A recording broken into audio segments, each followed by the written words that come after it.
Good evening, dobro večera, dobry večer. It gives me great pleasure to welcome you, wherever you may be, to the latest in the global seminar series of the Queen Mary Global Policy Institute, The Cost of War, Why the Crisis in Ukraine Matters to Us All. Established in 2019, QMGPI exists to harness the unique strengths of Queen Mary University of London and to translate this strength into lasting social and policy impact. True to the university's vision of being the most inclusive university in the world, the Queen Mary Global Policy Institute embraces all the disciplines and seeks to give real voice to enlightened insight. Our global seminar series has welcomed eminent speakers from every continent in discussions ranging from debt to AI, digital justice, migration, diplomacy, evidence, public health, and trust, and many more. That eminence is very much on display once more this evening. I'm extremely grateful to all our panelists and to the QMGPI executive team for their engagement and support, and now have enormous pleasure in making way for your chair, Financial Times European economics commentator, Martin Sandpool. Martin, thank you so much for chairing this evening. Thank you very much, Colin, and thanks to Queen Mary and the Global Policy Institute for having us and hosting us. This discussion could not be more timely. We are indeed in unprecedented, uncharted times. The war, of course, is a tragedy and a travesty. We're here to talk about the economics and the economic effects of the war, including the economic effects of the unprecedented sanctions regime that have been imposed on Russia as the aggressor of the war in Ukraine. We have an absolutely stellar panel to talk about this. Everyone on this panel is an expert on various aspects of Russia, Ukraine, sanctions, and the economic effects generally of what is going on. So we're going to have a deep, fascinating discussion that I know I'm going to learn a lot from, and that I think everyone in the audience will learn something from. So we have time for questions towards the end. We have 90 minutes until 7:30 London time. Of course, some of our panelists are in different time zones. So thanks for joining us remotely. But I will start by asking the panelists to spend a couple of minutes on some introductory remarks and reflections around the theme of sanctions. They will all talk about different aspects of that. So I don't want to take much more time right now. I'll simply introduce the panel we have. Sergei Guriev, the eminent Russian economist, is now a professor at Sciences Po, and he has a new book out called Spin Dictators, or Spin Dictatorship. Tell me when you start whether I got it wrong. We have Steve Pfeiffer, Ambassador Steve Pfeiffer, I should say, who was the US ambassador to Ukraine in the late 1990s, who's now at Stanford, and whose book, The Eagle and the Trident, is a book on the US-Ukraine relationship, which we know has been turbulent, but is perhaps now for bad reasons, but with a good outcome in one of its better phases, but he can tell us about later on. Paola Subacchi is a professor of international economics at Queen Mary University. So in one sense, you are also our host as well as our guest. So thanks for having us, Paola. Her most recent book is called The Cost of Free Money. And last but absolutely not least, Nick Mulder, professor at Cornell, whose book is perhaps the one with the most uncanny timing. The Economic Weapon is a book about sanctions, and it came out in January, just in time, as one might say. I've introduced you in the order that you will speak. So Sergei, I'm just going to hand it over to you, and I will pass it on and give all of you, 4 or 5 minutes of introductory reflections, and then we will take the conversation from there. About halfway through, I will open up the floor to questions. Do use the Q&A box if you're watching to put in questions along the way, and I will try to collect them and ask them to the panel. So without further ado, let's just go ahead. I'm eager to learn. This is going to be very exciting. Sergei, why don't you kick us off? Thank you very much, Martin, and thank you very much, Colin, for organizing this. Thanks to Queen Mary Global Policy Institute. Indeed, I will speak for just 4 or 5 minutes, opening remarks regarding the impact of sanctions on the Russian economy. I would say that the sanctions have been unprecedented in their unity of sanctioning parties and the resolve as well as speed. And they had immediate impact, but they also have a longer term impact, which we are only now starting to understand. So what happened when Russia attacked Ukraine on February 24th? Initial rounds of sanctions were targeting individual financial institutions. And initially, Russian government thought that would be as painful or as not painful as Russian government expected. That means certain financial institutions would be blocked from operating in global economy. However, on the third day, the nuclear option, well, I will not make this comparison anymore. It's not, fortunately well placed right now, but a very dramatic set of sanctions came in just 3 days after the war has started, which was sanctions against Russian central bank. So that was Saturday, 26th of February. On Monday, 28th of February, Russian central bank understood it cannot open the market, so it closed stock market, closed currency market, introduced major currency and capital controls. And yet in the over-the-counter market, ruble tanked by about 30%. So that had an immediate impact. And then interestingly, in the subsequent weeks, the West, and the West in this case means all the West, including Switzerland, which usually is neutral, including Korea and Japan, and including on some occasions Singapore, introduced new sanctions, which hit major Russian banks, companies, technologies, sectors. In addition to government sanctions, more than 600 Western companies announced that they exit Russia temporarily or for good in whatever form. So Russian economy suddenly became disconnected to the global economy. Now, what kind of impact did that have? So first and foremost, it looked like Russia is going for a major financial meltdown and ruble is not going to recover. That is not what happened. Interestingly, ruble bounced back. Yes, ruble is still not a convertible currency. Central bank still controls essentially the rate of the ruble. However, central bank started to relax the constraints and also lowered the policy rate. Initially, the central bank was scared of inflation, and rightly so, and raised interest rate from 9.5% to 20%. But then by now, this rate has been brought down already to 14%, which is still a very high number, but it's much lower. Inflation, which initially was 2% per week, and it stayed for 2% at 2% per week for 3 weeks in a row, then slowed down to 1% per week, and now it's about 0.25% a week. Yes, Russia measures inflation now in weekly terms, but yet we are looking at very high but not catastrophic inflation in 2022 of about 20%, maybe 23%. That is the current forecast. So yet the ruble came back. Why? Normally in any economy, a stronger currency is a sign of competitiveness and strength. However, not this time in Russia. What has happened in Russia? Russian economy, as I said, was cut off Western imports. If you want to buy investment goods, if you want to buy intermediate inputs, if you want to buy technology, and you're a Russian company, you're in trouble right now.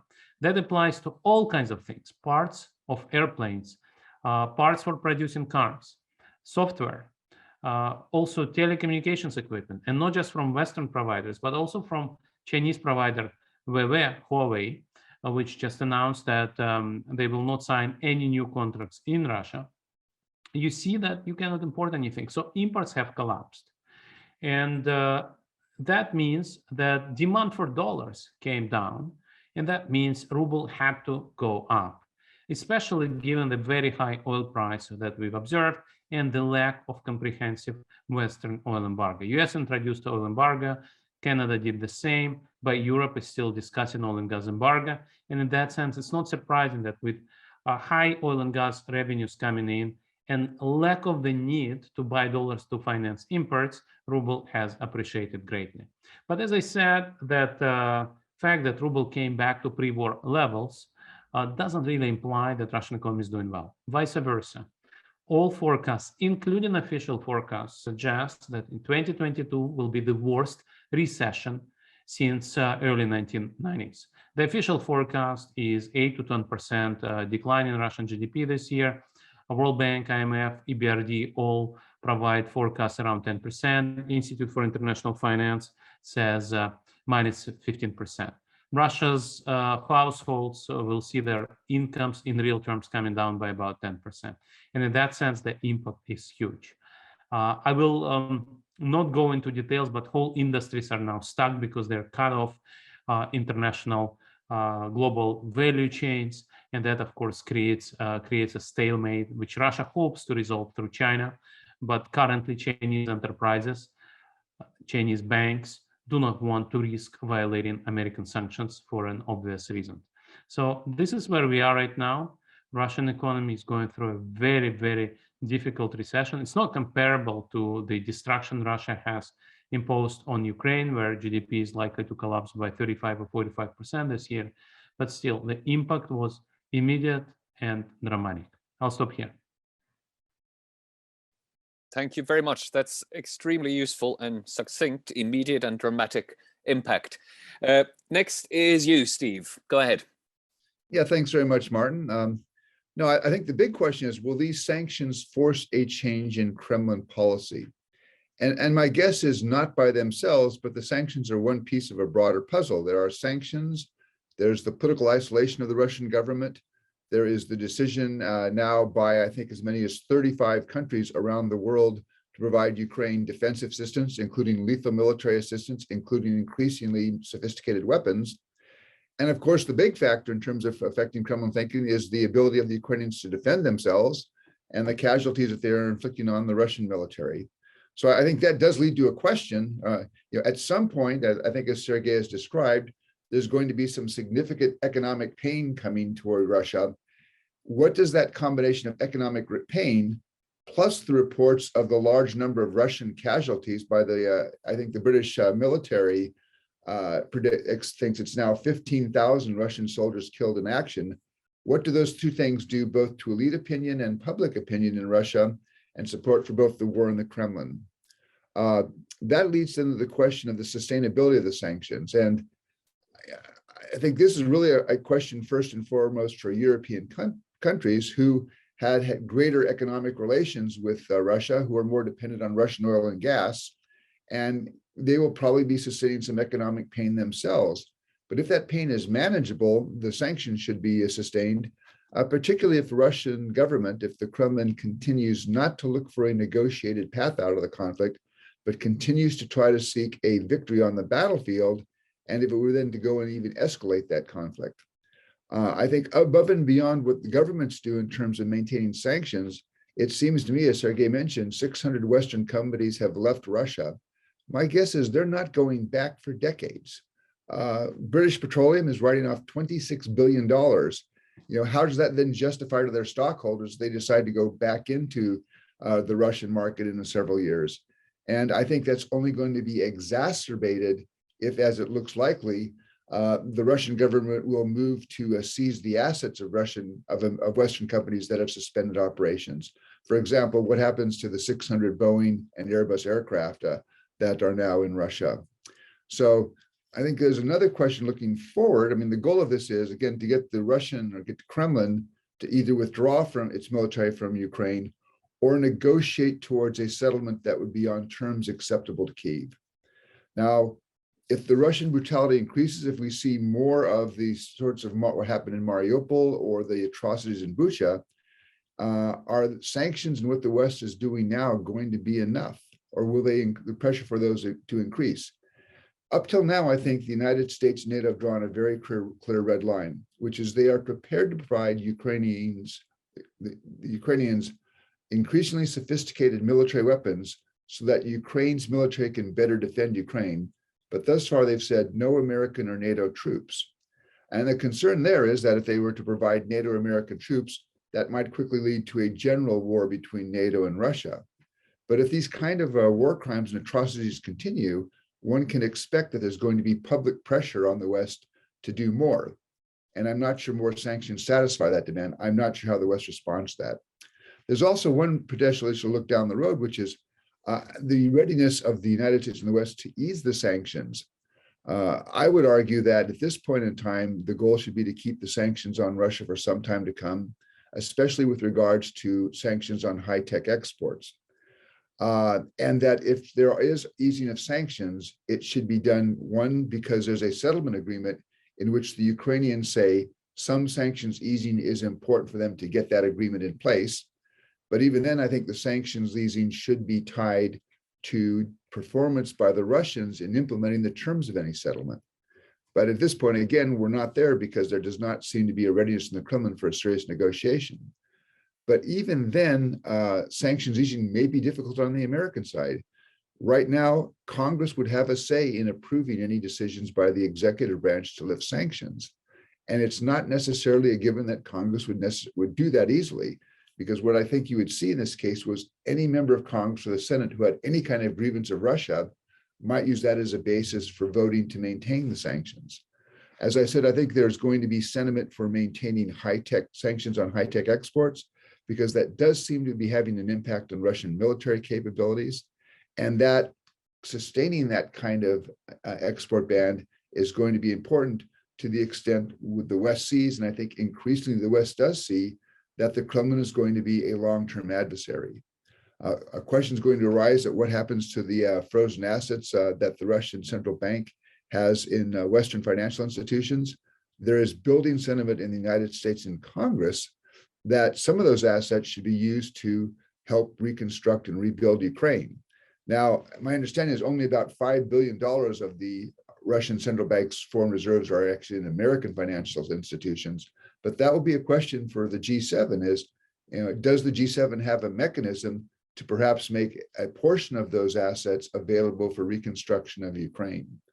And then I think you are going to see perhaps some desire to go after the frozen assets of oligarchs that are in Western institutions.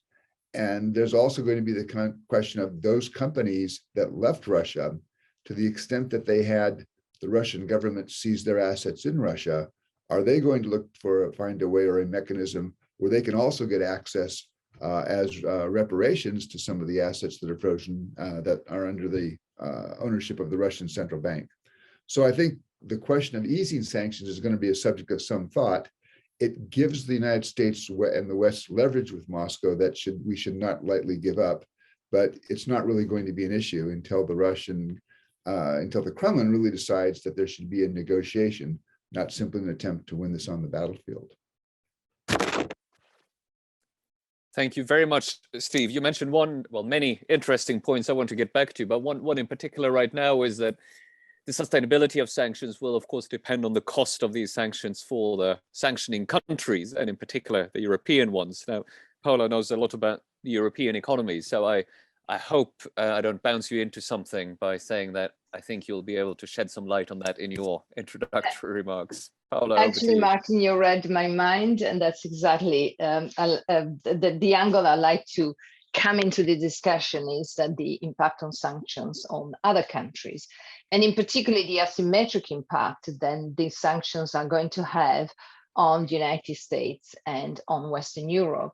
But let me say, first of all, just to draw on what both Sergei and Steve said, I mean, we use sanctions here as a way to weaken the Russian economy, because it's the only weapon we have, effectively, the only weapon to respond to the aggression to Ukraine, and to try to, first of all, give the sense that this is unacceptable, but also find a way to curtail the inflows of capital into Russia, and therefore the ability to support and sustain this warfare. Obviously, the sanctions are an imperfect tool and a tool with many, many issues. And we heard Steve already mention in the G7, there is a huge issue out there in terms of governance of sanctions as an economic weapon, and in particularly the role of the dollar that plays in the global economy, and the impact of sanctions managed and administered by the United States on, let's say, the sentiment of countries with large holdings of dollars. That is a problem, and is a problem that requires a governance response. But the other thing is sanctions are, first of all, long-term. I mean, they tend to be lagged. So we've seen some of the impact, and the impact is even on the Russian economy. And as Sergei explained to us, then even in that space, sanctions have been not quite as effective as we expected when they were imposed. But again, there is obviously takes time. And so that means that, as every gambler knows, we need to see who has the better hand in the short term, and I come to that in a minute, and who can sustain this effort over the long term.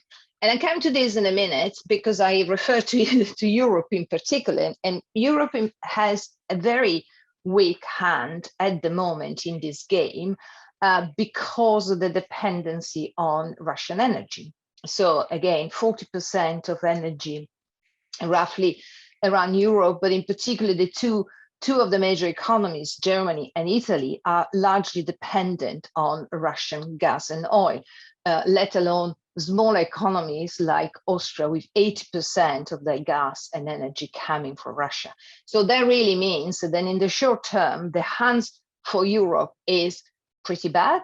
And then again, I totally agree with Sergei, then the right course of action will be an embargo on oil and gas, and to stop sending capital flows into Russia, because the other way, importing energy from Russia and pay these imports. Now, obviously, Putin has literally turned the table by asking payments in ruble. But, that was a way to support the welfare, to give fresh money to the Russian government, which is not, it seems to defeat the purpose of sanctions. But Europe is in a weak position, because yes, we can do that, but in 2024, why the action is actually now.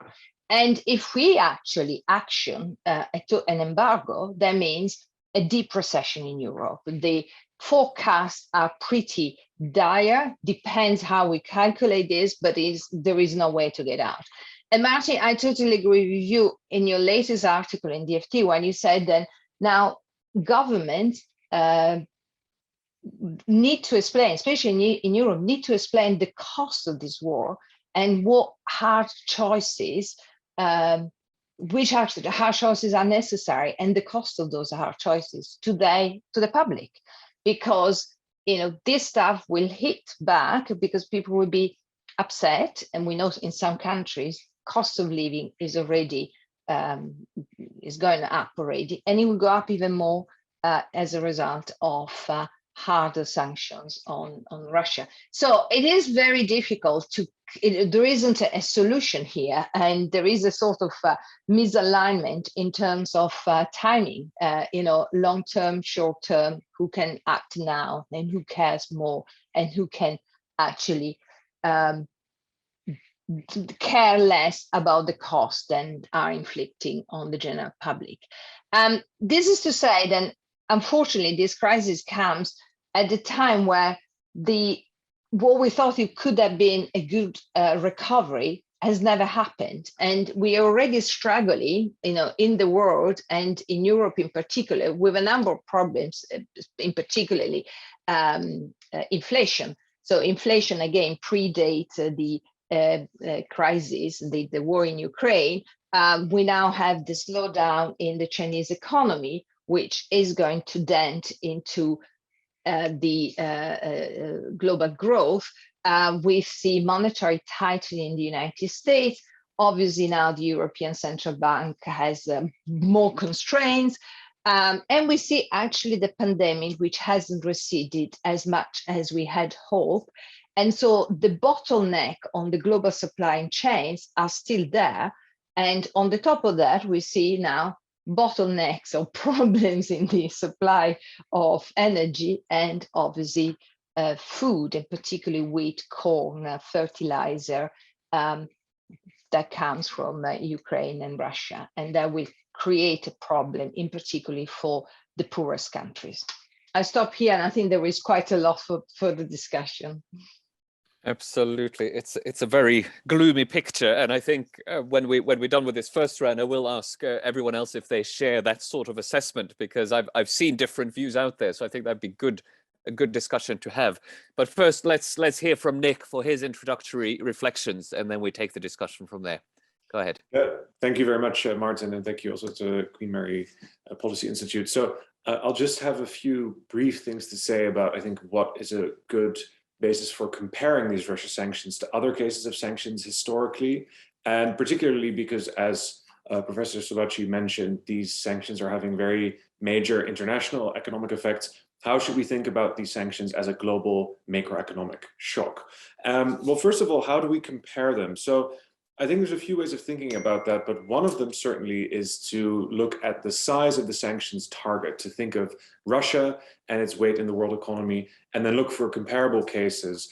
And interestingly, actually, it's been a very long time. It's been at least 7 or 8 decades since an economy with Russia's relative weight and ranking in the global GDP rankings was actually targeted by sanctions. I think some of the closest comparisons would be in the 1930s, when the League of Nations and Western allies tried to use really mass sanctions against large industrialized economies, particularly Italy in 1935, which invaded Ethiopia.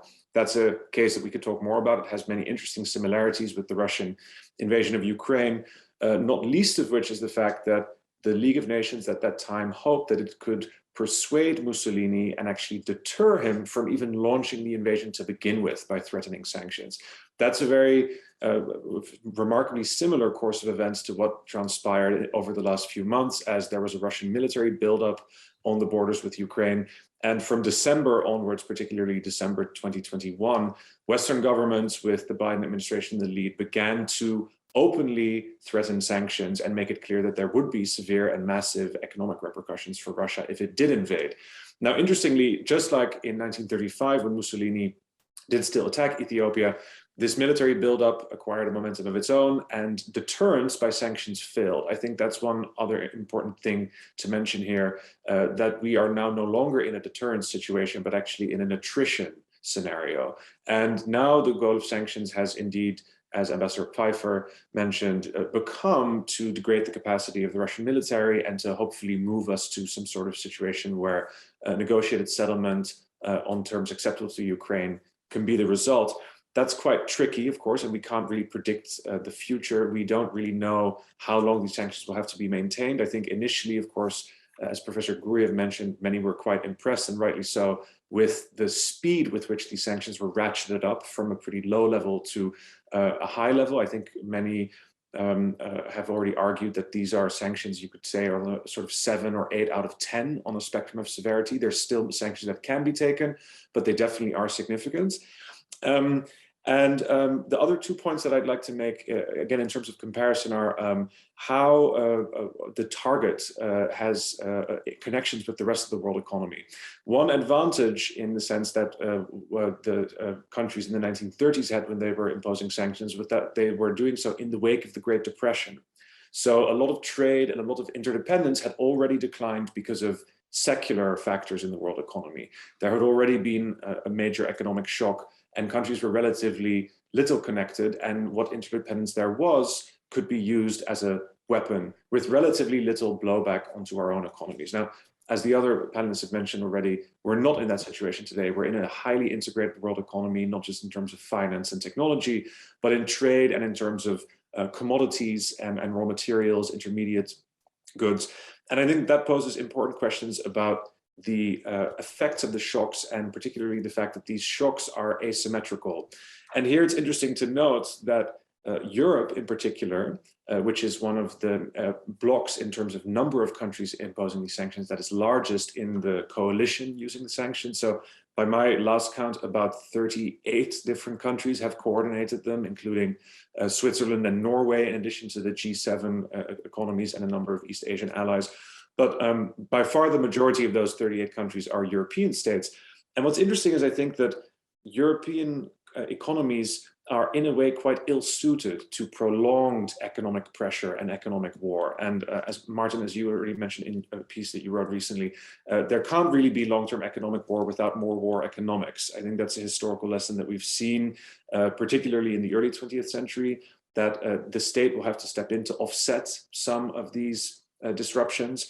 And in this case, I think it's no different. But in Europe, particularly, I think one of the reasons that these sanctions have come as such a rude shock is because Europe is incredibly trade dependent as an economic bloc, much more so than the United States.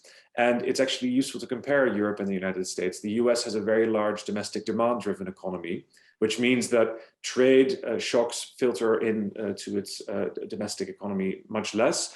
It also has a highly internationalized currency, but a relatively domestically focused banking sector. And that too is important because Europe has exactly the opposite. It has a highly internationalized banking sector and an under-internationalized currency. So the euro is actually not used as much as it should be according to Europe's weight, but European banks and European businesses doing business elsewhere in the world are very exposed to this. So in a way, Europe has to rejig its entire political economy and make it less dependent on trade. I think that's the long run challenge if we want to keep up this pressure into the end of next year and certainly beyond, as now seems to be the agenda for many European governments. And the final thing that I just want to touch on is to think a little bit about the global effects. It's already a lot of useful things were mentioned before, but this commodity price pressure certainly comes at a bad moment. And one of the things that history shows is that the success of sanctions also has something to do with timing. Is there a propitious and a fortunate set of circumstances already in the world economy? Now, the sanctions themselves are very impressive in many ways, but in terms of the background circumstances, we are not in a particularly propitious moment. The supply chain crisis, but also the interest rate scenario, the risk that if there's a monetary tightening in the West now, there will be capital flight from emerging markets and developing countries more generally, precisely when those countries are going to be hit by higher food and energy prices from Russia. And then the final thing, as Ambassador Pfeiffer mentioned, I think, this sanctions regime is so big and so all-encompassing, it raises important questions about the relations between states and businesses. And even if governments were to choose, indeed, to lift sanctions as part of a future settlement, will there be enough certainty? Will there be enough of a desire and a preparedness on the part of the private sector to re-engage with Russia?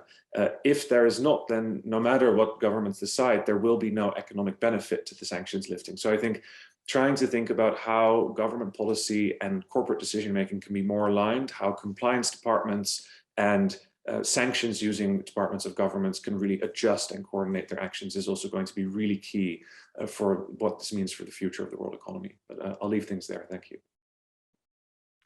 Thank you so much. I mean, that's really amazing. You touched on some very big things, and I hope that a little bit later in the session we'll talk about how these events, both the war and the economic warfare, to call it that, will change not just Russia and Ukraine, but the whole global economy and the global political economy, including inside Western countries.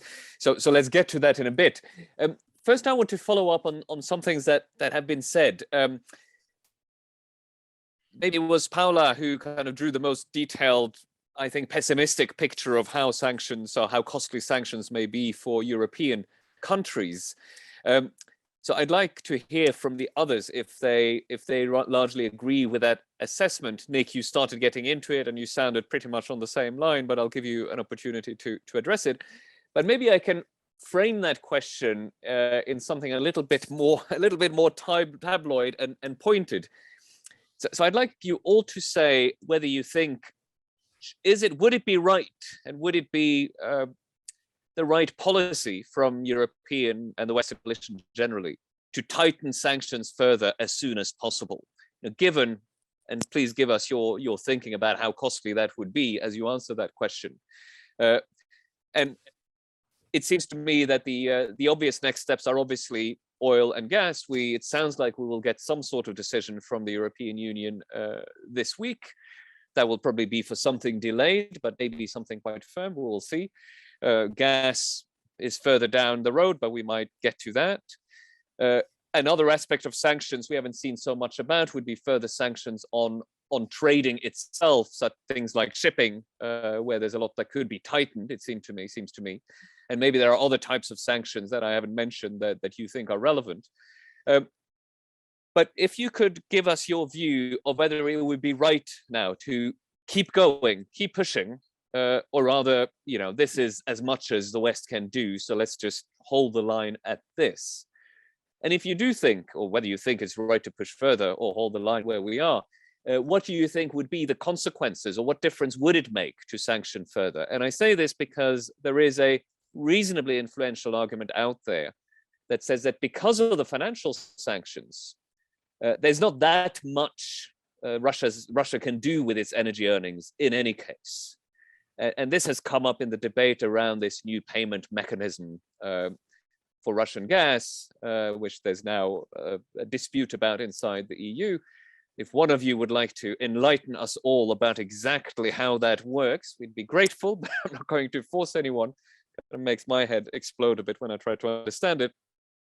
But what do you make of that argument, that because, as several of you have said, Russia cannot really import much now anyway, it cannot transact much anyway. So tens of billions of euros sitting in Gazprom's account in the Euro system somewhere doesn't really make much difference. So what point is there in having further immediate energy sanctions? That argument is made. And as part of your answer, I hope some of you may want to address that. So big picture, should there be more sanctions? And the detail, why is that? What would the effects be? Whoever feels minded to get a first stab at that answer, please just start speaking or raise your hand or do it virtually. Sergey, I saw your hand up, so why don't you start, and then Steve. Steve and I are members of this international working group on sanctions based at Stanford, and the coordinator of this group just wrote an op-ed today in Washington Post. Mike McFaul, Ambassador McFaul, has written this op-ed where he argues, and I fully support him, that it's imperative to finish this war as soon as possible, and for that, ratcheting up sanctions is important. So he talks about various things. One of those is to destroy Russian governance system, saying that we have a list of several thousand mid-level government officials, and we will introduce full blocking sanctions against every deputy minister, every governor and deputy governor, and you have time to run away from this job. If you resign today, you still are not under sanctions. If you stay, you don't. And then if these jobs are vacated, go find somebody to fill this job.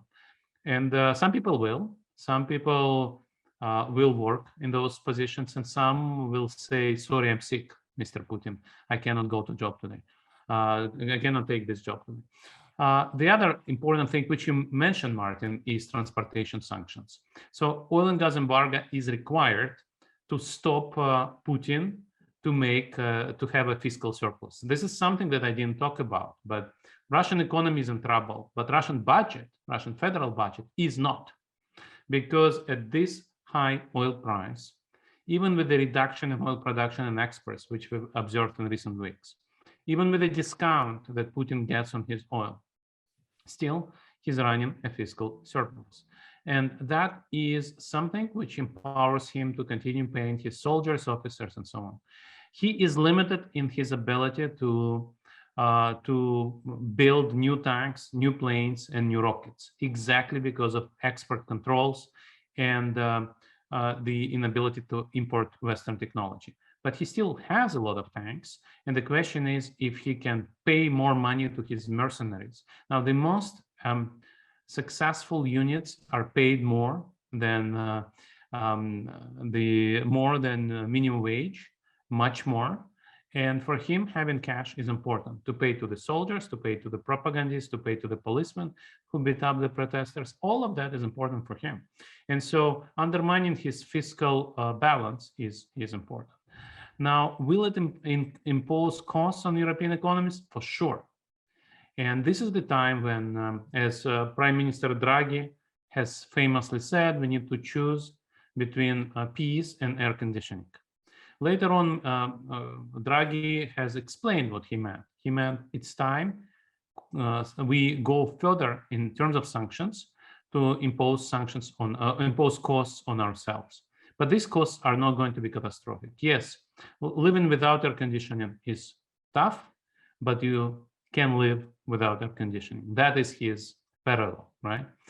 But in order to make embargo, to make oil and gas embargo effective, you need to couple oil and gas embargo with other sanctions, such as transportation sanctions, insurance sanctions, to make sure that Russia cannot move oil tankers around.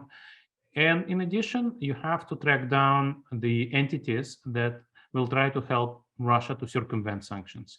And that will make sure that China will publicly speak against sanctions, but will not break sanctions. So all these issues are very important, and I recommend reading our paper that we put forward a couple of weeks ago, and also Mike McFall's op-ed today.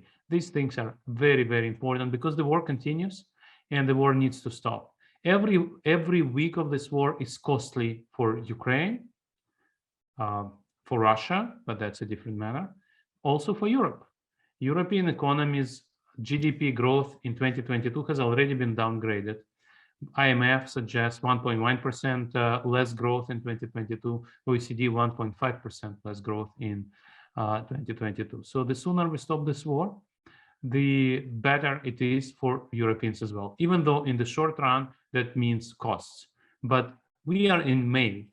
May is probably the best month to introduce embargo because heating needs are much lower.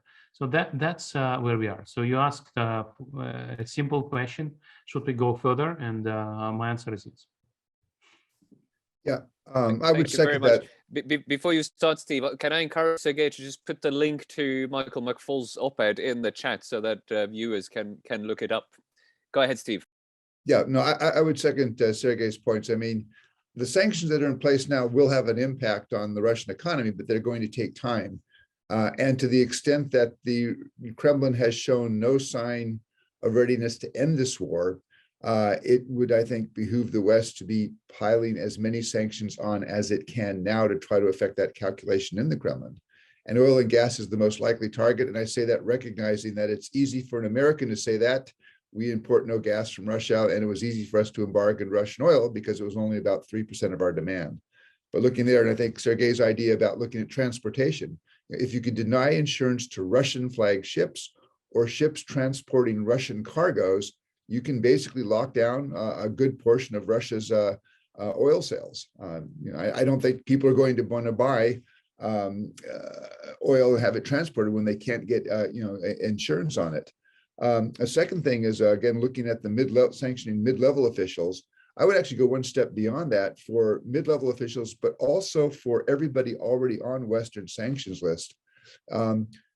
We should also expand the sanctions to include close family members, regardless of whether or not we can prove they're involved in specific schemes to avoid the sanctions on the principle, but spouses and children. And I say that it's not really fair to them, but it's not really fair what's happening to a lot of Ukrainians now who are having to have had to flee their homes.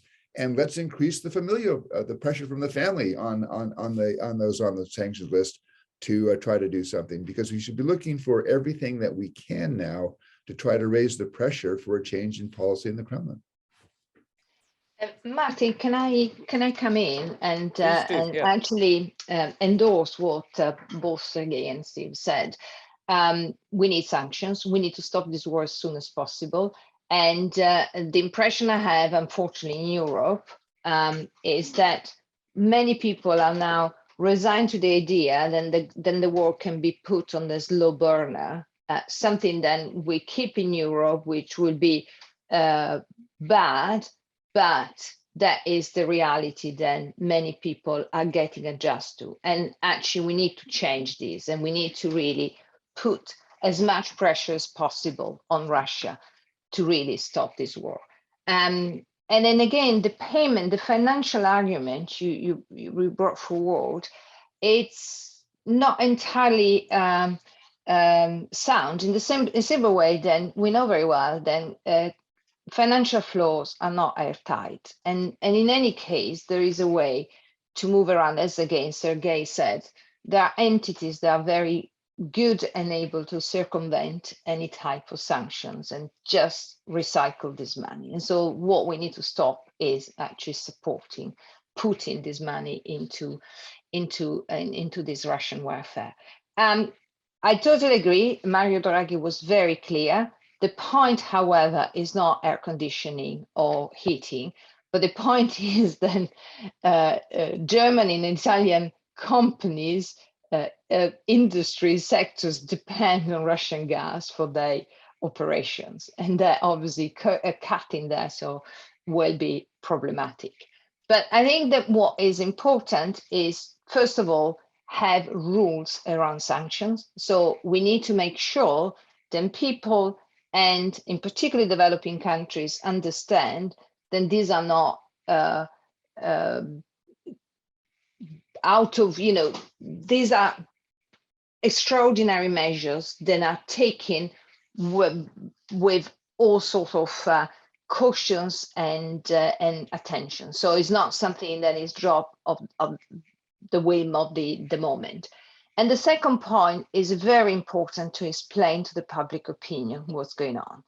And again, you mentioned Mario Draghi's speech, but also, for example, in Italy, there is some part of the public opinion that thinks then the war should, we shouldn't support Ukraine, and the sanctions should be not imposed, and they're not prepared to do whatever it takes to put an end to this war.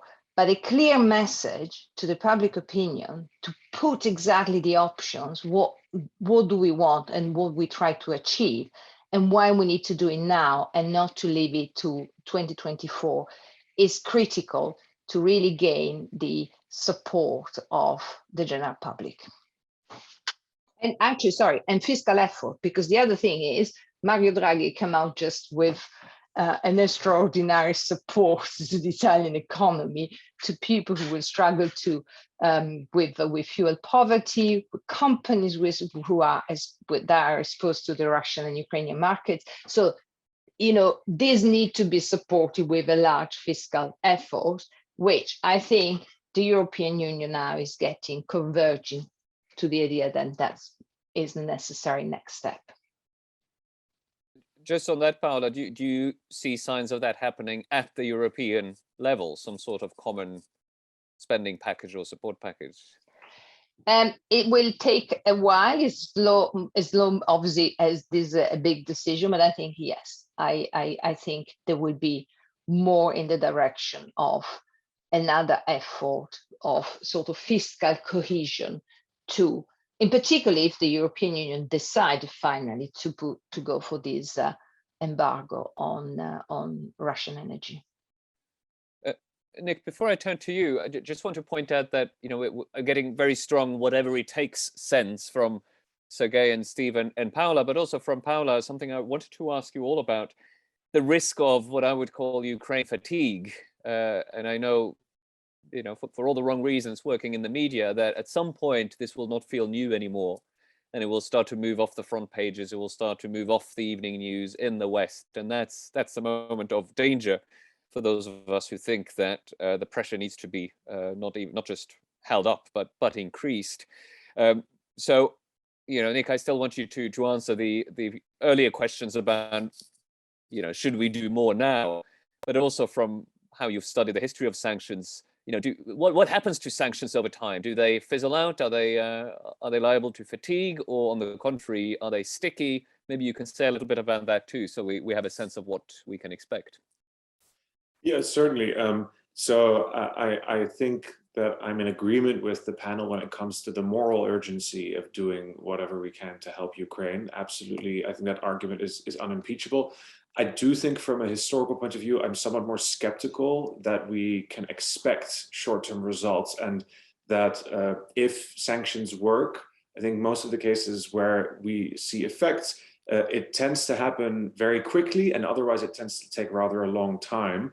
And particularly because of the scale of these sanctions, it is important to maintain the political support over time. And part of the difficulty of these circumstances is that people are in a difficult position to incur further pressures on the cost of living. So I'm entirely in agreement on the need to maintain that support, but I think that much more positive offsetting measures are needed.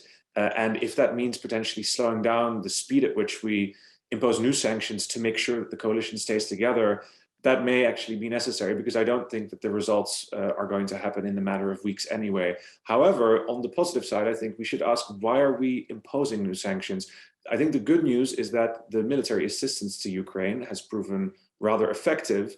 And if there is something that has stopped Russian troops in the field, it's certainly also military factors. So we shouldn't think that it's only an economic story that determines the outcome of this war. Once a shooting war at this scale starts, it's really military and battlefield elements, I think, that are primary.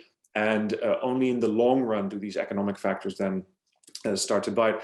In recent history, also, there are a number of cases where sanctions took time to work, or actually their impact over time went down and declined. Iran is an important case, I think, here, both in 2012 and in 2018. It suffered really severe GDP shocks, about 7–8% each time. That was serious. The rial, like the ruble, took a serious hit. Actually, unlike the ruble, it didn't recover back then. It stabilized at a permanently lower exchange rate. Of course, Iran didn't have the problem of having to fund this very expensive war. It didn't have this huge casualty stream to contend with as a domestic political problem. But in time, a certain resilience does set in.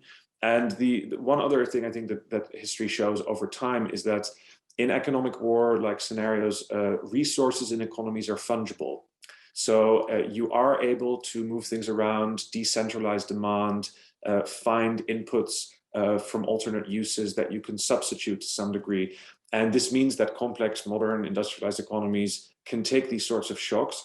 The good news, I think, is that that means that some of the costs of the oil and gas embargo to Europe are probably overstated, and Europe could actually bear this. The bad news, I think, is that that means that Russia also benefits from some of this inbuilt resilience, right? So I just don't want to be unduly optimistic, even as I share the moral urgency of the panelists. History does show that this is a complicated, long-run game. And the other final reason I think that it is important to first put more positive measures in place alongside any new sanctions that we take is that this is a global shock. And 37 or 38 countries have joined. Many UN countries are totally in agreement on the moral black and white nature of this situation, right? It's incredibly clear cut. But that does not equate to joining the sanctions, because many developing economies are not in a position to do that.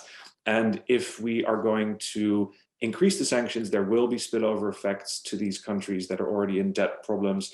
There's signs of serious tensions in Sri Lanka, in Tunisia, and Peru. Now, those are not economies that sort of threaten the global economy as a whole, but at what point will we start doing much more than we are doing right now to help them? I think it's key for the kind of global legitimacy of these measures as well. Thanks, Nick. And that gives me a perfect way to get into the questions and answers, because I wanted to ask a question from Yekaterina Tibilova. Two questions, actually. The first one is precisely on this, that the poorest countries are significantly impacted, perhaps the most impacted by the sanctions, and might face a food crisis. And let me just point out, it's not just the sanctions, it's the actual effects of war and the inability to plant in parts of Ukraine, for example. So what is happening in this respect? What can be done? How big are the problems? Those of you who have looked at that, I'll encourage you to answer that. Let me ask the second half of a question right away, because we've talked a lot about Russia, but of course we need to talk about Ukraine, which is much, much worse hit in all kinds of ways. Yekaterina asks, once the war is ended, what are the prospects for rebuilding Ukraine and ensuring its sustainable development? What and how long will it take? There are several initiatives out there thinking about reconstruction plans, but I would really like the panelists to share their thoughts about what should happen. Unless somebody wants to jump in, why don't we go in reverse order? Nick, you just had the floor if you want to just add a bit more on what you were just saying, since the question related to your last point. Yes, absolutely. So I can say a bit more about what sort of positive measures I think are useful here. And I also think that this is something that in the case of Ukraine is important to emphasize, because there's been vast amounts of military aid that have been unlocked, and that's very important. But it's interesting that in every package, military aid still really outweighs economic aid. And from a long-term point of view, the problem for Ukraine is that during the disintegration of the Soviet Union, it inherited an economic infrastructure that was really focused east towards the center rather than west into Europe. There have been a lot of overtures, of course, right, with association agreements to try and make Ukraine more tied to the European economy, but there's relatively little actual infrastructure facilitating that. And the most poignant example is the railway gauge, that Ukraine now, whatever exports it still has, that can earn money, very, seriously needed foreign exchange on world markets. It needs to go via railways that need to be moved entirely onto new tracks. So presumably we can do something there to actually help Ukraine in the long run to integrate more into Europe. That sort of long run effort, I think, is needed. Also because Ukraine's per capita GDP is still lower than that of Russia, even throughout these last 3 decades. Developmentally, it suffered really from a severe shock in 1990 that never really quite recovered from. So that is the sort of developmental challenge before us, I would say. Thanks, Nick. Paola, do you want to come in? Sorry, I need to unmute myself. I actually picked the first question that Ekaterina posed to us. And yes, the effect on poor countries is not an effect of sanctions, an effect of the war in Ukraine. And Ukraine is a main producer of grain and wheat and sunflowers and fertilizers and other goods are important for food production. So there is a lot of concern about poor countries. And 10 days ago in Washington at the spring meetings, the talks were very much about the impact of the war on poor countries. And there are 2 issues here. One is actually the concern about social unrest in many countries that will experience high food prices and high energy prices. And there were a series of measures to help these countries. So, for example, Egypt received recently another round of support from the IMF. There are various schemes to support both IMF and World Bank, a number of countries in the Black Sea Rim. And so this is very much a concern. And coupled to this, there is the fact that there are a number of low-income countries, poor countries, that are already burdened with a large debt as a result of their effort to respond to COVID. So on the top of this already heavy debt, which the G20 2 years ago, at the time of the outburst of the epidemics, responded with this suspension of the debt service. So basically, they allow countries not to pay interest on their debt, and that expired at the end of last year. We now face this further constraint on the budgets of poor countries, and so this is very much in the mind of the international organizations and the G7 as well. So there will be more money going towards these countries to support the poorest. Would that be enough?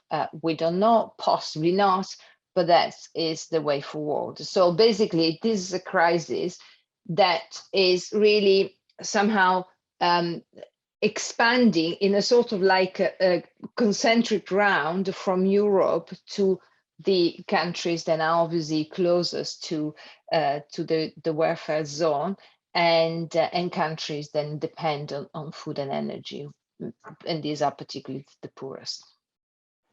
As for Ukraine, I don't know, because it seems so. The end game is so unclear at the moment, and it's very difficult to think of how to reconstruct the economy.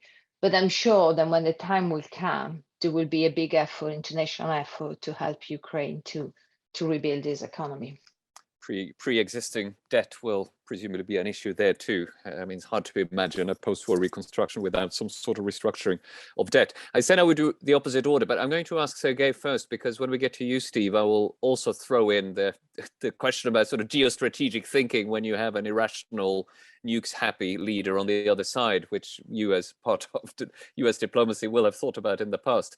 But let me first get Sergei's answers to these questions about the effects for poor countries and also prospects, or how to think about rebuilding Ukraine. Sergei first, then. Yeah, on the poor countries, I fully agree, and I'm horrified because when we talk about the impact on Europe, Europe does have fiscal capacity, poor countries don't, and that may result in major political upheaval in those countries. So I fully agree with Paula. On Ukraine after the war, I would like to advertise a report we wrote together for CPR. 8 economists got together, including 2 Ukrainian economists, Yuri Gorodnichenko, Timofey Milovanov. I was also part of the team. 2 former chief economists of the IMF were part of the team. So we put together a report published April 8th. And there we talk about how Marshall Plan for Ukraine should work. As we think about this, going back in history, luckily we have one of the leading economic historians, Barry Eichengreen from Berkeley, who knows how post-World War II reconstruction of Ukraine, of Europe worked. Now, one thing which you need to remember is the scale of devastation. So in today's money, the whole Marshall Plan was worth about $160 billion. Today, we are talking about numbers which are bigger for Ukraine. Looks like that Ukraine will need from $200 to $500 billion. And some of us actually believe in $1 trillion.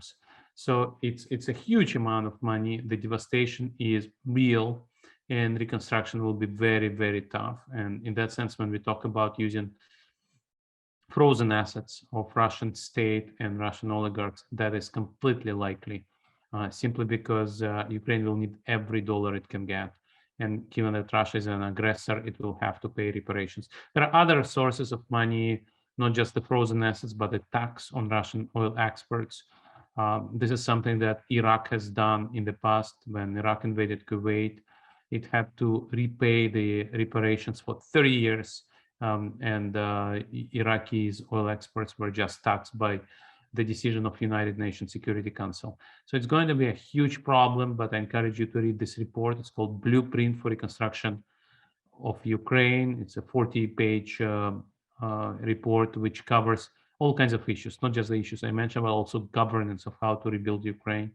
What kind of agencies need to be created, how to ensure that Ukraine remains the owner of this reconstruction. So these are the issues that we cover in this report. Thanks. Thanks, Sergei. And let me endorse what you just said. I've read the report and written about it, and I really encourage everyone to read it. It's very well written, convincing in my view. Sergei, maybe I can ask you to do some work again and put the link into the chat, and then people will be able to click right away if they want to see it.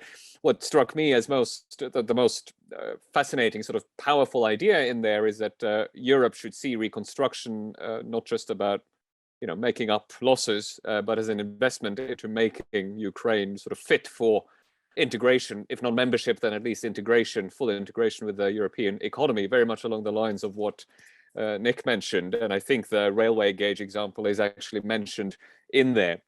But to rebuild Ukraine, not as it was before February 24th, but in a way that will make it a sort of green, decarbonized ready, EU ready economy. So do all read that. Okay, Steve, thanks for waiting. Sorry, I sort of put you on hold, but I obviously want to hear your answers to these points about poorer countries and what to do with Ukraine next, or what Ukraine ought to expect next. But I do want to throw in this question from John, given that we are hearing more and more, including on Russian TV, just all this crazy talk about nukes. And the question is, how do Western rational actors deal with that? And so far, it's kind of been linked to, if you send more weapons, then there'll be a missile hitting the British Isles. But presumably there's we could come to a point where we see, if there are more sanctions on us, then we'll send missiles, or that sort of suggestion. So how do we think about that sort of thing and try and stay moderately sane while we make our decisions? Yeah. No, I basically proceed from an assumption that Vladimir Putin is basically still a rational actor. He is capable of calculating risks, costs, and benefits. I think he may be more emotional now than he was, say, 10 or 15 years, and that may somewhat cloud his ability to objectively weigh those risks and costs. But I still think, he does look at these things. There's another group in the Kremlin that is looking at these costs and benefits. I don't think it's a very high probability. I think it's a small chance, but it's a non-zero chance that there may be a group in the Kremlin that if Mr. Putin does not come to the conclusion that this war has become a real disaster for Russia, that group might reach that conclusion and then perhaps move Mr. Putin out. Again, I don't think that's likely, but I think it's not to be excluded. Now, the person who comes in may look a lot like Mr. Putin. It may be from that inner circle, but the reason for the change will have been because they've concluded that the policy of conducting this unjustified war against Ukraine has become a total disaster for Russia. And that would then presumably mean some change there. Now, on the nuclear threats, look, when the Russian president talks about nuclear weapons, I think you have to give some attention to that. I don't pay a lot of attention to the absolutely crazy talk that you see on Russian television from commentators who gleefully talk about dropping nuclear weapons that cause radioactive tsunamis to inundate the British Isles. And they never ask themselves, well, gee, what would the West do after we did that to the West? And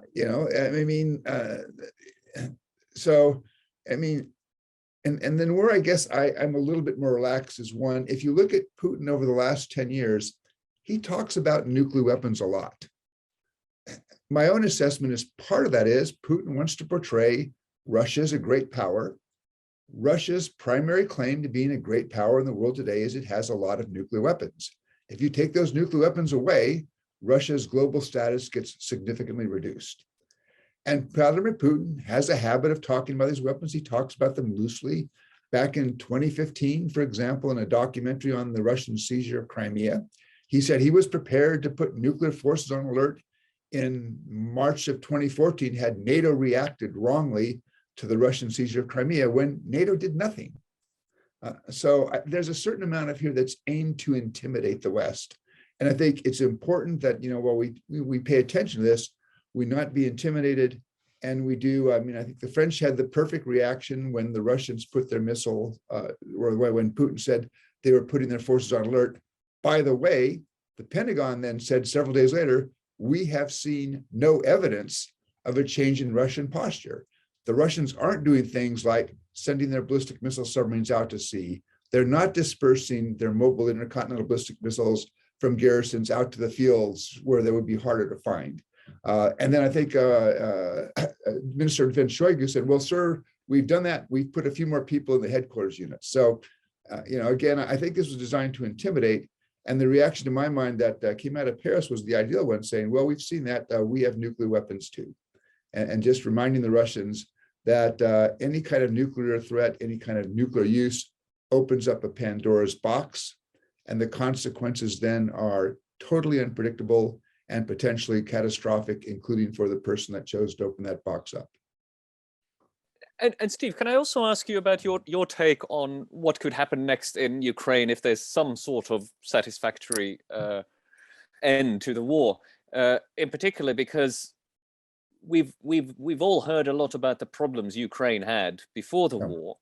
I mean, we obviously know the difficulties under the Trump administration, but before that, there were deep problems with corruption, of course. Right. Now, it's a long time since you were posted, but you will have been following the country. So I wondered if you could say something about, what are the sort of signs of effective reform? What do you think of the Zelensky government before the war? We're all very impressed now, but what does that tell you about what could happen afterwards if they, in some sense, win the war, or at least don't lose it?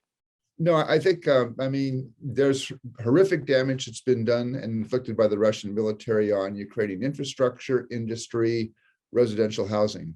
And it'll cost hundreds of billions of dollars to fix that. But I do agree with the notion of trying to help Ukraine build back in a smart way to build back better. So it has a greener economy. It reshapes an economy that is more compatible with EU standards and norms that can then deal more effectively with the European Union. But we've also, and this may require a bit of pressure from the West, they really do have to come to terms with the remaining corruption problems that held them back. And my argument to make them to would be, look, because of the failure, and it's not just Zelensky, it's all of his predecessors, to really come to terms with the corruption, an unreformed judicial branch, the outsized political and economic influence of the oligarchs, Ukraine's economy today is probably half the size of what it could and should have been. Look at GDP per capita in Ukraine and Poland. In 1990, they were about equal. Today, GDP per capita in Poland is about 3 to 4 times the size of that in Ukraine. And had Ukraine been able to come to terms with those steps, created a more robust economy, that would have been an economy that would have been allowed a much more resilient Ukrainian response to Russian pressure and could have funded a larger military. So there's now, I think, a better reason now, and a more immediate reason is to tell the Ukrainians, you need to come to terms with these other problems that you had before the war, because your ability to solve those problems is going to help you build the state that has the chance to basically make clear that it will be sufficiently resilient. And part of this will be having a strong military. To my mind, the best security guarantee for Ukraine is not an Article 5 type guarantee from some Western country, but it's a guarantee that the West will help the Ukrainian military build back and modernize, and that the Ukrainians have an economy that can sustain that military. So at any future point, the Kremlin would conclude that another war against Ukraine really makes no sense and is deterred from it. And I suppose history does show that if somebody comes out victorious from this sort of attack, and the leadership has a sort of moral stature that Zelensky clearly has at the moment, that creates a big window of opportunity for reform if one wants to use it. He would be very well placed, and he would have, a lot of public support, and he would have the political weight to do some things. And again, what he has to have, though, is he has to make that political decision. I'm going to use that political influence to achieve those goals. Thanks very much, Steve. There is another question about China. The question from Zainab is perhaps a little bit on the side of our expertise here. Well, not Steve, but maybe some of the others of us, about how similar the Taiwan-China situation is to pre-war Ukraine-Russia. Now, you're very welcome to comment on that, but I want to kind of expand on the question to talk about China also in the context of sanctions, because we touched on it at the start. But obviously, one big question is, to what extent can China help Russia either circumvent sanctions or do well in the presence of sanctions that only come from Western countries? To what extent is it likely to want to do that? And what are the options on the Western side to prevent that? And how does this feed into the big debate before the war and before the pandemic about a move towards decoupling, various political and economic pressures towards decoupling between certainly the US and China, maybe now the West and China. So there's a big background here, of course, economically. So by all means, do address the security and geopolitical aspect of the question, but I really want to hear your thinking about China in this sanctions game as well. Sergei, you already put your hand up, so I'll hand it back to you, and then Nick and Paula, please. Yeah, I wanted to say that we now observe that despite the great development of Chinese industry, it's still way behind the West on many dimensions. China doesn't produce aircraft. Chinese semiconductors are way behind Taiwanese semiconductors. And there are many things like this where Russia cannot hope to replace Western technology with Chinese technology. Now, China has publicly condemned American sanctions. The Chinese government doesn't like American sanctions or whatever it stands, any sanctions, because sanctions are also used against China, for example, for Chinese own violation of human rights. But there is another very important aspect that people who know the situation know very well, but some people just don't appreciate to what extent the war in Ukraine is against Chinese national interest. First and foremost, Europe is a very important market for China, a very important economic partner. And the fact that the war reduced economic growth in Europe and in the US, for that matter, is a problem for Chinese economic growth. And that, of course, is against China's interest. If the war were a short and victorious war like annexation of Crimea, China would probably be very happy and would support Vladimir Putin. By now, Vladimir Putin is costing China money, real jobs, and this is a real problem for Chinese government. Now, another issue is territorial integrity. Whoever compares Taiwan to Donetsk should remember that China believes that Taiwan is part of China. And for that matter, a lot of countries around the world agree with that, right? So whoever says, let's recognize independence of Donetsk creates another precedent which may help somebody else to recognize independence of Taipei. And for China, this is unacceptable. And China, from the very beginning, has said, People's Republic of China supports territorial integrity of every country, including Ukraine. And that makes Taiwan very different from Donetsk, Luhansk, Crimea, or whatnot. And that is something that we should bear in mind. I'll stop here because I would love to hear what Steve has to say. Yeah, I would agree with what Sergei said, but add just a couple of additional points. Well, the Chinese rhetorically have supported Russia. They've supported Russia, for example, in the UN Security Council and the UN General Assembly. There's no evidence that China has taken steps to help the Russians evade sanctions. And this was very similar to the Chinese behavior back in 2014, where after initial financial sanctions were applied by the Russians, or by the West, that denied Russian financial institutions access to Western capital, the Russians were turning to the Chinese banks, and Chinese banks basically said no. And I think there were two reasons. One is they did not see the economic or the economic prospects in Russia as that good. It was not a great investment, but also there was concern on the part of Chinese banks that they might become subject to secondary sanctions. And I'm no longer in the US government, but I would be astonished if the US government has not privately communicated to China that if China moves to help the Russians in a significant way evade the impact of the sanctions, that China may find itself targeted by sanctions. And my guess is the Chinese, looking at how the sanctions have had or will the coming impact on the Russian economy, the Chinese don't want to go there. So I think the Chinese will offer rhetorical support, but they're unlikely to help the Russians evade the impact of the sanctions that have now been applied. That is really interesting. I want to hear from Paula and Nick, especially first Paula. I mean, what Steve has just said about the US sounds plausible. With Europe, we should expect a lot more wobbliness, I would think. I mean, certainly that was the case before the war and the pandemic, that Europe was trying to tread some kind of middle way between the US under Trump for sure and China, perhaps especially Germany in terms of trade deals. We know that the southern, southeastern flanks were quite tempted by Belt and Road for a while. So how do you see Europe's role in vis-a-vis China and China's role in the sanctions?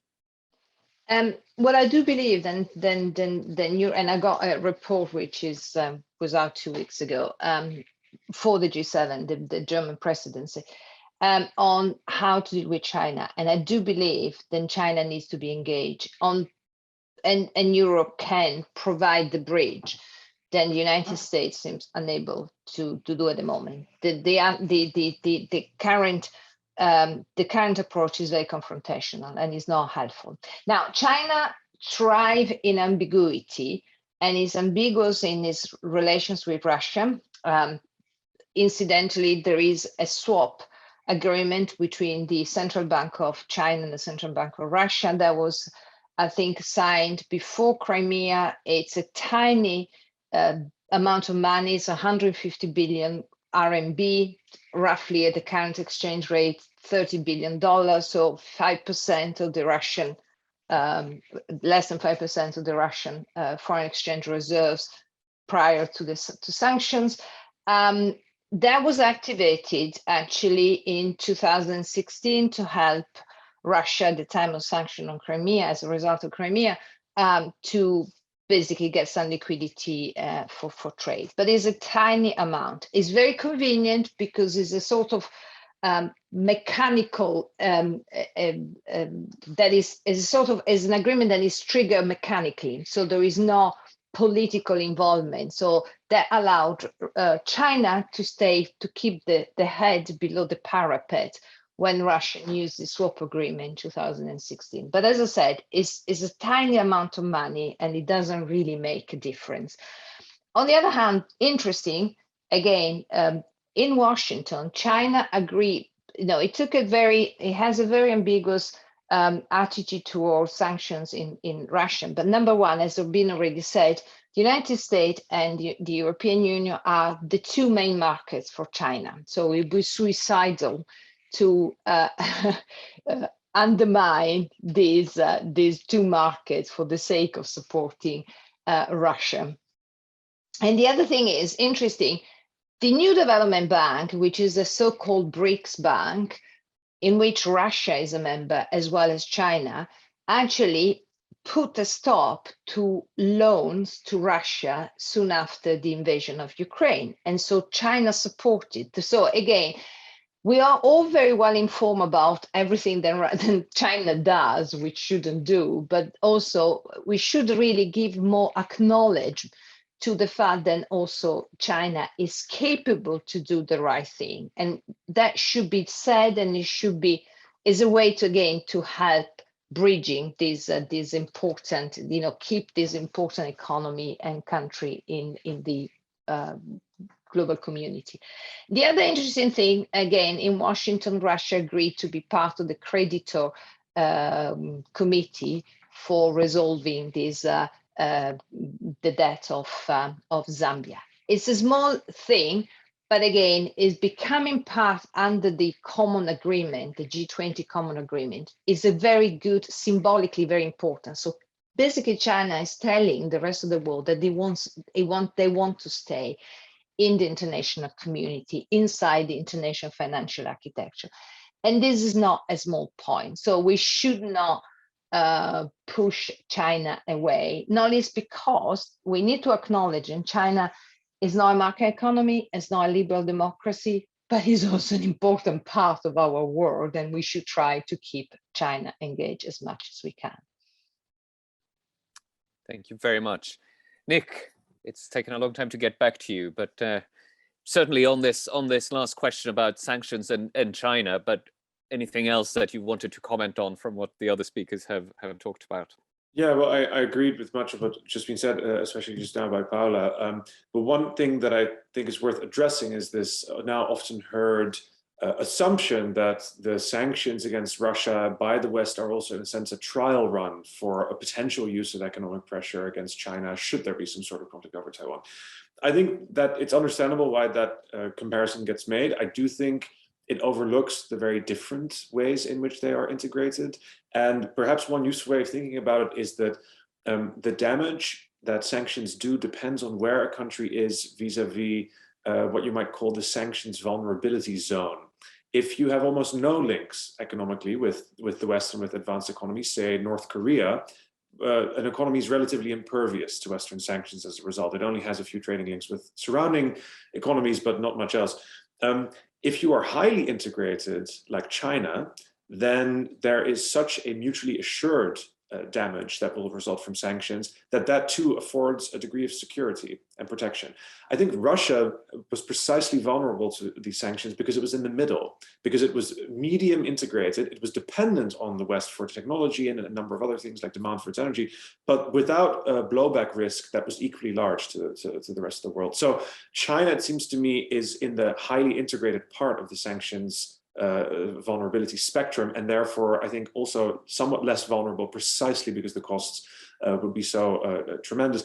Just quantitatively, the best study I've come across by the US Chamber of Commerce estimates that if even half of the total's US stock of foreign investment in China were to become irretrievable or frozen as a result of economic war, then that would impose a cost of 2.5% of GDP on the US. So that's half of all US investment, let alone if all US investment would be sold off. It would be a tremendous shock for the US economy. All bets would be off for the global economy for the reasons just mentioned. And I think that also makes me somewhat optimistic for reasons similar to Paula, because I think in China, there's also very much a debate going on, from what I gather, between the proponents of a more autarkic, self-sufficient course and people who continue to see the benefits of integration. And it's in our interest that we make sure that we tip the economic incentives to make that latter faction win out, with, I hope, also positive consequences for global stability. But so, you know, these regimes are not monolithic. There are factions in there that can be addressed, but it's up to the West also to sort of use a variety of instruments to make sure that the liberal and integrationist faction, I think, continues to also hold back on a more aggressive action against Taiwan. Thanks very much, Nick. We have only a few minutes left, so I just want to follow up a little bit on this question and hear from well, whoever wants to answer, but please be brief. On a couple of things that have sort of worried me throughout the discussion. One is this last point about China. If we are wrong, and China will do more to help Russia, along the lines of what is it, a no limits relationship that I think they announced just before the invasion. How well equipped are we in terms of secondary sanctions? I mean, the US has a system for this. Would the political will be there to actually impose them, given what Nick, for example, has just said about the mutual integration? Europe doesn't do secondary sanctions in the same way, as far as I can tell, but I'm no expert, so I'd like to hear that from you. So that's one question. What are the tools available to try to force China essentially to choose between Russia and the West? And related to that, I want to just hear about enforcement, because I can't remember who, but somebody pointed out that financial sanctions are, of course, leaky. All sanctions are leaky. And I just wonder, once we have beautiful sanctions drawn up by technocrats, to what extent do you assess that we're actually enforcing them as well as we can? Because that takes resources, it takes effort, it takes probably some legal and judicial and policing abilities. It probably takes transparency laws, or it takes good spies to look into bank accounts and so on. So one is secondary sanctions. The other is our ability to enforce the sanctions we draw up in the West. Very briefly, your thoughts on both of those two, whoever would like to answer. Well, let me take the second question, which is I mean, there was announced, I think, about 7 weeks ago, a US European Union transatlantic group that was set up precisely to track down and make sure, when they understood where assets were being hidden, so they could be targeted. So I think that's one thing. But also, there was a discussion in the US Congress about this. I'm not sure where it has gone. I haven't seen any enforcement of it, but the idea of requiring that, for example, ownership of properties in places like Miami and New York, that they would have to be, you would have to identify the beneficial owner, not just have cutout companies. And I think doing things like that would probably expose a lot of the properties and also, you know, make a wider universe of things that could be pulled under the sanctions. So I hope that kind of intelligence and investigation work is going on, because that seems to be a way not only just to close the sanction, but, for example, to expand their impact. That's the glass half full view of how bad we've been at tracking down illicit money in the past. We should do a better job. That's the right one. Yeah. But that's been done in London, at least, right? In the UK, this job was done a few years ago, which was also not easy. Still not trusts, though. We don't know anything about trusts. Paula, Nick?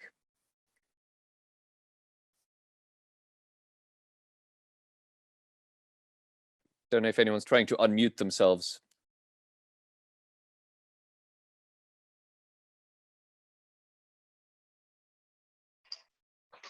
Sorry, I was mute. Actually, Martin, I don't think I can answer any of these two questions. But let me tell you one thing. I do hope there will be no sanctions, and not even secondary sanctions on China, because that would be really bad. And think about, China is sitting on more than $3 trillion in foreign exchange reserves, and a lot of dollars in various other types of assets. So I think it is very important to give reassurance to China that sanctions are not used just because Congress wants to punish China, or just because you have somebody in government that think that China is doing the wrong thing. So sanctions should be part of the tools used internationally to sanctions, but really bad behavior, and they should be rules. And this is very important. It's an important message that needs to be sent to China, because now obviously concern is growing in Beijing. Then they might end up under sanction one day. And again, if you're so exposed to the dollar and the dollar payment system and banking and financial system, I think you'd be very, very concerned. And that is not a good way to look and, to govern the world, the global economy, and generally our world. So that's my just bad answer to your very thoughtful 2 questions. It's a very thoughtful answer. It makes me realize we need to ask Queen Mary University to organize another seminar on what all of this is going to do, perhaps, to the global and Western financial systems, the role of the dollar and so on in future, which would merit an entire discussion and could actually have some profound changes for these political reasons. But we don't have that time now, so hopefully Colin will organize that at some other point. For now, I just have to thank all of you for participating. Of course, thanks very much to Queen Mary University for hosting us. I learned a lot. This was a tremendous discussion, and I understand it will be put up online. So those of you who joined us and have friends or colleagues who couldn't join, do recommend it to them, and the link will no doubt be up in due course on the same website. But for now, thanks to all the participants, and thanks, of course, to the audience for asking questions and joining us tonight. Thanks, everyone, and good night, or have a good day if you're earlier in the day. Thank you very much. Thank you. Thank you, Martin. Thank you all. Bye.